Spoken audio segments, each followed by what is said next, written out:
रुक जाओ जरा, इम्तियाज भाई का अंदर थोड़ा। हाँ भैया, अरे रुकने दो, आगे ला, आगे आगे ला।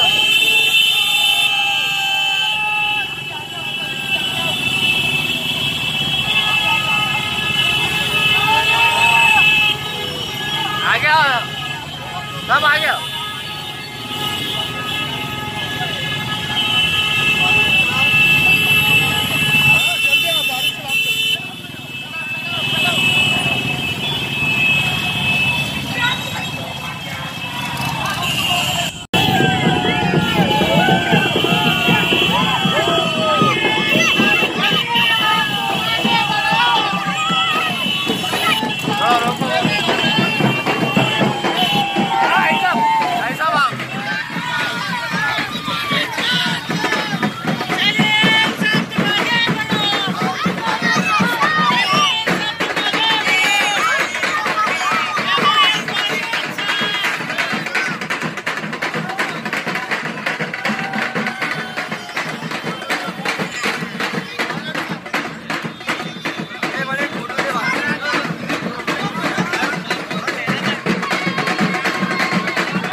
हिंदी वाला है, हिंदी में।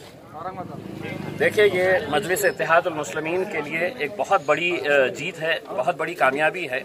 मैं सीमांचल की पूरी आवाम का तहे दिल से शुक्रिया अदा करना चाहता हूँ, जिन्होंने अपना भरोसा, अपना एतमाद, अपनी मोहब्बत मजलिस इत्तेहादुल मुस्लिमीन और बैरिस्टर असदुद्दीन अवैसी साहब के ऊपर जो जताई है। 5 सीटें जो हमको मिली है, मैं समझता हूँ अगर परसेंटेज अगर निकाला जाए तो सबसे ज्यादा स्ट्राइक रेट अगर किसी का रहेगा तो मजलिस इत्तेहादुल मुस्लिमीन का रहेगा। ऐसे हालात के अंदर मैं समझता हूँ जो लोग हमारे ऊपर ये इल्ज़ाम लगाते हैं और ये कहते हैं कि मजलिस इत्तेहादुल मुस्लिमीन जीतने के लिए नहीं जाती है, किसी को जिताने के लिए जाती है, हमारे ऊपर अलग अलग तरह के इल्ज़ाम इस चुनावी प्रचार के अंदर भी खास तौर से कांग्रेस पार्टी की तरफ से लगाए गए थे कि हम भारतीय जनता पार्टी की मदद करने के लिए आए हैं। हमने लोगों से यही कहा था कि किसी को जवाब देने की जरूरत नहीं है, इलेक्शन के दिन जवाब देना, और लोगों ने इतना जमकर वहां पर वोट किए कि उन तमाम लोगों के मुंह के ऊपर एक ऐसा जोरदार तमाचा रसीद करके मारा है जिन लोगों ने मजलिस को बदनाम करने के लिए मजलिस के ऊपर ये बेबुनियाद इल्ज़ाम लगाते आ रहे हैं। तो हम उन लोगों को ये कहना चाहते हैं कि बिहार सिर्फ एक झांकी थी, अभी आगे आगे देखिए पूरी पिक्चर आ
हिंदुस्तान के मुसलमानों के लिए, दलितों के लिए, पिछड़ों के लिए, जिनके लिए न जाने कितने साल से बैरिस्टर असदुद्दीन अवैसी साहब, अकबर अवैसी साहब मेहनत कर रहे हैं।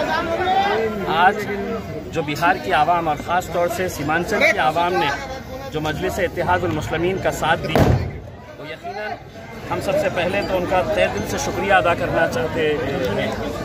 सारी राजनीतिक पार्टियां वहां पर एकजुट हो गई थी और हर एक की कोशिश यही थी कि मजलिस यहाँ से जीतना नहीं चाहिए, लेकिन आवाम ने वहाँ पे एक इत्तेहाद का ऐसा सबूत दिया, जिसकी वजह से आज इतनी बड़ी जीत हमारे को मिली है।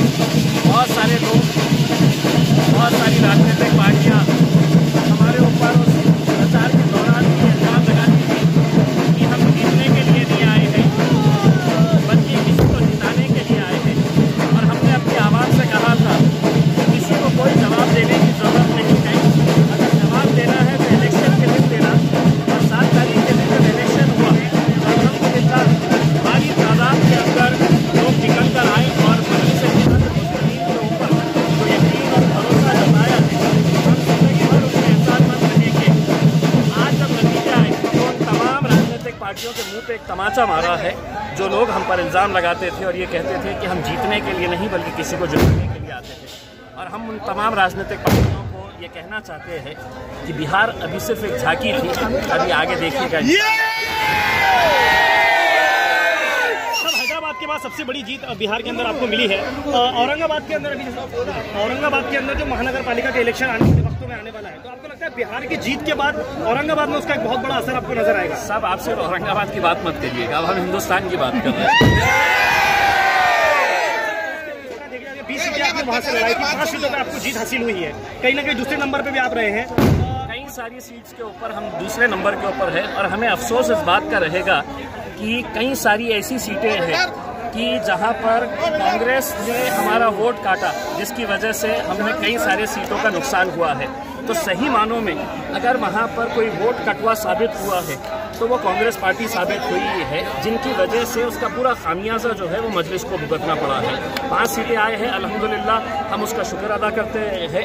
लेकिन अगर ये सही मानों में अगर मुसलमानों के हक में अगर बात करने वाले रहते तो आज हमारी वहाँ पे और ज़्यादा सीटें आ सकती थी, लेकिन अब ये शुरुआत है, आगे आगे देखिए। अभी जस्ट हाल ही में एक डिबेट चल रही थी, उसमें साहब ने कहा कि एमआईएम के आने की वजह से जो है कहीं ना कहीं बीजेपी को फायदा हुआ बिहार के अंदर।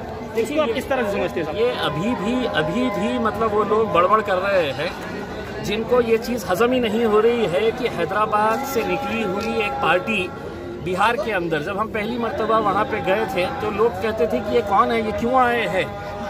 ये बड़े बड़े नेता आके वहाँ पे कहते थे इनका यहाँ पे क्या चलने वाला है। हमने कहा ये तो हैदराबाद से आए हैं, वो तो इटली से आई है, उसका क्या चलने वाला है यहाँ। हम चले हैं अल्हम्दुलिल्लाह, लोगों ने एतमाद जताया है, भरोसा जताया है और हमको खुशी इस बात की है कि असद साहब ने वहाँ पर 100, 200, 150 सीटें नहीं लड़ी है। वो सीटें लड़ी है कि जहाँ पर मुसलमानों का सिर्फ 70 सालों के अंदर इस्तेमाल किया गया है। इस्तेमाल इस मायने में किया गया है कि हर 5 साल के बाद ये जाते थे, वहाँ पे लोगों से वोट मांगते थे और 5 साल गायब रहते थे। वहाँ की बदहाली अगर देखेंगे आप तो आपको यकीन नहीं होगा कि ये सीमांचल भी हिंदुस्तान का एक हिस्सा है, हमारे मुल्क का एक अटूट हिस्सा है करके। लेकिन वहाँ पे विकास या तरक्की इसलिए नहीं हुई है कि वहाँ पर आप रहते हैं, हम रहते हैं, हमारी बस्तियाँ हैं वहाँ पर। इस वजह से सिर्फ इनका इस्तेमाल करो इलेक्शन के वक्त में और इलेक्शन के बाद भूल जाओ करके। लेकिन अल्हम्दुलिल्लाह मजलिस के आने की वजह से अब उनको पता चला है कि अब हमको सीमांचल की तरफ भी ध्यान देना पड़ेगा, और नहीं दिए तो अभी 20 लड़े थे, आने वाले इस वक्त के अंदर क्या होने वाला है उसका अंदाजा लगा। अकेले रहेंगे या किसी से जुड़ने की कोशिश करेंगे? इसका फैसला जो है वो पार्टी के अध्यक्ष बैरिस्टर